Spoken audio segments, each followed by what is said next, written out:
So guys, आप लोगों ने यूट्यूबर्स को ऑन कैमरा तो बहुत देखा होगा कि वो कितने अच्छे से बात करते हैं, वो कितना अच्छा बिहेव करते हैं और बहुत ज़्यादा आप लोगों से प्यार से बातें करते हैं। बट आपने किसी यूट्यूबर को कभी भी ऑफ कैमरा देखा है? कैमरा बंद होने के बाद उसका बिहेवियर कैसा रहता है, वो क्या करता है और कहाँ करता है और कैसे रहता है। तो आज हम यही देखने वाले हैं कि फेमस यूट्यूबर कैमरा बंद होने के बाद क्या करते हैं। ये वीडियो आप लोगों को बहुत कुछ दिखा सकता है, आपके फेवरेट यूट्यूबर की रियल सच्चाई। तो इस वीडियो को छोड़ने की भूल मत करना। उससे पहले अगर आप हमारे चैनल पर नए हो तो चैनल को सब्सक्राइब कर लेना। चलो शुरुआत करते हैं सौरभ जोशी से। कॉन्शियस ने इन पर काफी सीरियस एलिगेशंस लगाए हैं, जिसमें सबसे बड़े एलिगेशन ये है कि सौरभ जोशी नॉन वेजिटेरियन है और दूसरा ये कि वो डेली व्लॉग के नाम पर पुराने वीडियोस अपलोड करते हैं। प्रूफ के तौर पर उसने 20 मई 2023 की सौरभ की व्लॉग क्लिप दिखाई, जिसमें सौरभ एक लड़की के साथ नूडल्स खाते दिखते हैं। ये कोरियन ब्रांड की नूडल्स थी, जिसके पैकेट पर क्लीनली लिखा हुआ था कि 0.84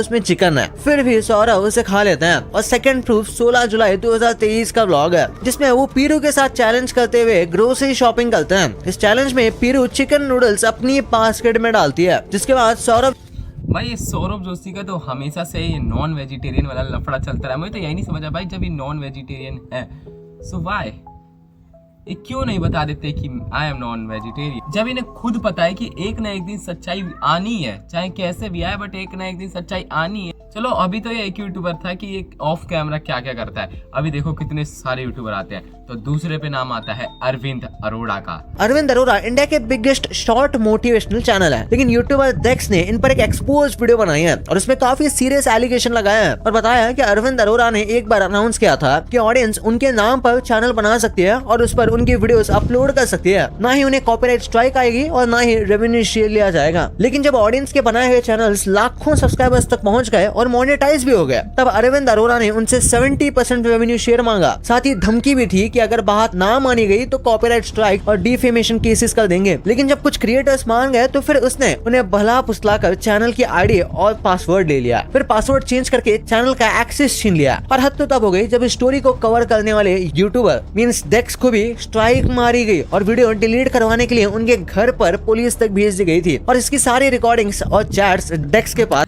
हाँ भाई ये ठीक है, जब इन्हें लगे कि जो मेरी पॉपुलैरिटी है वो थोड़ी कम है तो पॉपुलैरिटी बढ़ाने के लिए मैं लोगों से बोल देता हूँ कि तुम मेरा चैनल बना लो, कुछ भी नहीं कहूँगा, तुम्हारा मोनेटाइज हो जाए, तुम ही पैसे रखना। बट ज़्यादा पॉपुलैरिटी बढ़ जाए, इन्हें जेलस होने लग जाए कि मेरी वीडियो से ये कमा रहा है मुझे नहीं दे रहा है, तो भाई ऐसे ही इन्होंने करके 70% तक शेयर मांगा अपने रिवेन्यू का दूसरे यूट्यूबर से।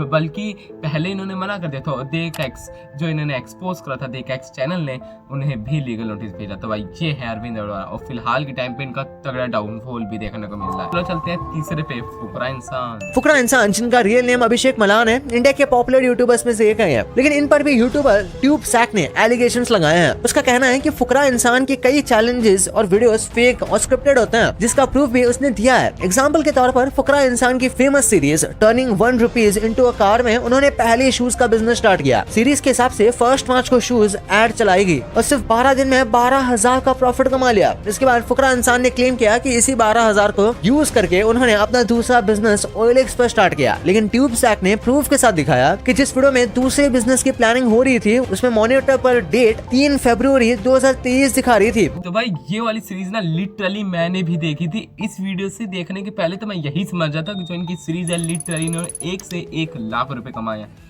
और इनके पूरी सीरीज ये वाली जो इनकी दिख रही है मैंने लिटरली पूरी देखी है, पूरी, जहाँ इन्होंने 1 रुपए से 1 लाख बनाने को कहा था। मैं सच में रियल समझ रहा था इस वीडियो से पहले। तो भाई अब पता चल गया ट्यूब स्टैक ने जब इन्हें एक्सपोज करा कि मार्च के महीने में इन्होंने 12,000 का प्रॉफिट करा, बट जब मार्च के बाद दूसरा बिजनेस स्टार्ट करने जा रहे थे वो फरवरी का था। मतलब यार किसी पे भी विश्वास करने वाला नहीं है, फिर वो चाहे 50 मिलियन वाला हो या 12 मिलियन वाला।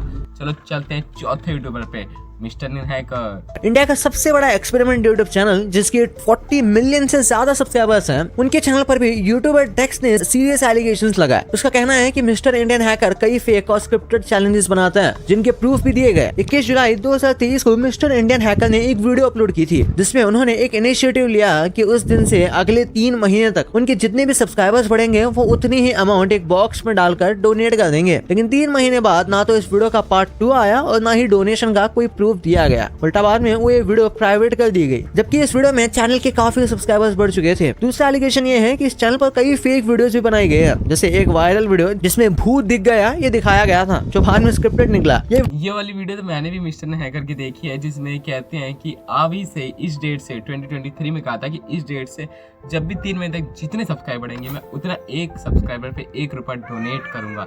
ये कोई बड़ी बात नहीं थी उनके लिए, बट पता नहीं क्यों नहीं करा। और इसके साथ साथ भूत वाली भी इस वाली वीडियो में मैंने एक्सपोज कर रखा है कि किस तरह भूत वाली वीडियोस में भी फंस चुके। मतलब यार इनके लिए कोई बड़ी बात तो थी नहीं, अगर 3-4 मिलियन भी हुए होंगे तो क्या बड़ी बात है इनके लिए, तब भी पता नहीं क्यों इसे प्राइवेट कर दिया या डिलीट ही कर दिया परमानेंटली। तो ये होते हैं 50 मिलियन वाले सब्सक्राइब। एंड 5वें पे आता है आदर्श योशी। हाँ, आप इन्हें तो 100% ही जानते होंगे। ओमेगल पे ये जो रैंडम वीडियो कॉल करते हैं जिससे आपको मजे दिलाते हैं, तो देखते हैं इनका क्या सच है। ओमेगल पर लड़कियों से बात करने वाली वीडियोस बनाता है, लेकिन इन पर एक यूट्यूबर ट्यूबसैक ने एलिगेशन लगाया कि आदर्श की वीडियोस फेक और स्क्रिप्टेड होती हैं, जिसके प्रूफ भी उसने दिखाए हैं। एग्जांपल के तौर पर आदर्श ने एक वीडियो अपलोड की थी जिसमें वो ओमेगल पर एक लड़की से मिला जिसका नाम कनिका था, और फिर वो उसे रियल लाइफ में मिलता है और क्लेम करता है कि उसने उसे पहली बार बात उस रात की थी। लेकिन ट्यूबसैक ने प्रूफ के साथ बताया कि आदर्श कनिका को पहले से ही जानता था, वो उसका फ्रेंड की फ्रेंड थी और आदर्श ने उसे पहले से सोशल मीडिया पर भी फॉलो कर रखा था। जहाँ बोलते हैं कि मैंने नई फ्रेंड बनाई है वहाँ पहले से, मतलब तो चलते हैं लास्ट पे, नमस्ते खोई पे।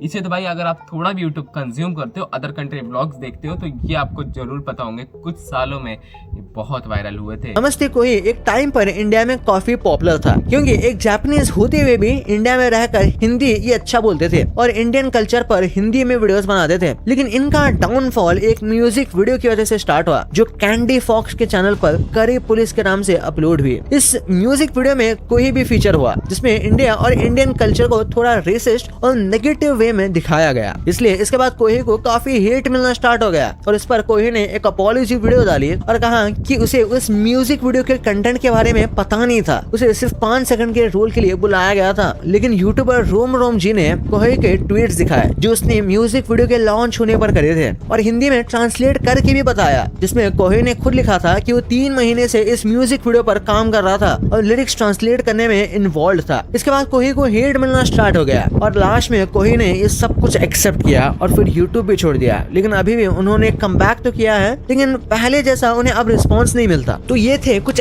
सो भाई असल भाषा में इसे कहते हैं जिस थाली में खाया उसी में ही छेद कर दिया। किस तरह इंडिया में रहे, इंडिया में पॉपुलैरिटी मिली और इंडिया से ही ये वायरल होना स्टार्ट हुए, क्योंकि जापानीज थे और जापानीज से इन्होंने अच्छी खासी हिंदी सीख ली और हिंदी में ही ट्रैवल व्लॉग बनाते थे। बट इन्होंने एक सॉन्ग बनाया जिसका नाम था सॉन्ग स्टेज, इससे इनका डाउनफॉल स्टार्ट हुआ। क्यों?